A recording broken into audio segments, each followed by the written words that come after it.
America और Iran के दरमियान कशीदगी जारी है। ईरान ने वाज़ेह किया है कि अगर अमेरिका ने यूरेनियम अफजूदगी बंद करने पर इसरार किया तो जौहरी मुज़ाकरात नहीं होंगे। ईरानी सुप्रीम लीडर आयतुल्लाह खामनाई के मुशीर अली विलायती के मुताबिक अगर मुज़ाकरात की शर्त अफजूदगी बंद करना है तो ऐसे मुज़ाकरात की जरूरत नहीं। अमेरिका और ईरान के दरमियान कशीदगी जारी है। ईरान ने वाज़ेह किया है कि अगर अमेरिका ने यूरेनियम अफजूदगी बंद करने पर इसरार किया तो जौहरी मुज़ाकरात नहीं होंगे। ईरानी सुप्रीम लीडर आयतुल्लाह खामनाई के मुशीर अली विलायती के मुताबिक अगर मुज़ाकरात की शर्त अफजूदगी बंद करना है तो ऐसे मुज़ाकरात की जरूरत नहीं। अमेरिका और ईरान के दरमियान कशीदगी जारी है। ईरान ने वाज़ेह किया है कि अगर अमेरिका ने यूरेनियम अफजूदगी बंद करने पर इसरार किया तो जौहरी मुज़ाकरात नहीं होंगे।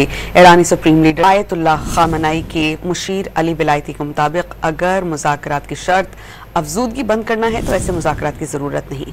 अमेरिका और ईरान के दरमियान कशीदगी जारी है। ईरान ने वाज़ेह किया है कि अगर अमेरिका ने यूरेनियम अफजूदगी बंद करने पर इसरार किया तो जौहरी मुज़ाकरात नहीं होंगे। ईरानी सुप्रीम लीडर आयतुल्लाह खामनाई के मुशीर अली विलायती के मुताबिक अगर मुज़ाकरात की शर्त अफजूदगी बंद करना है तो ऐसे मुज़ाकरात की जरूरत नहीं।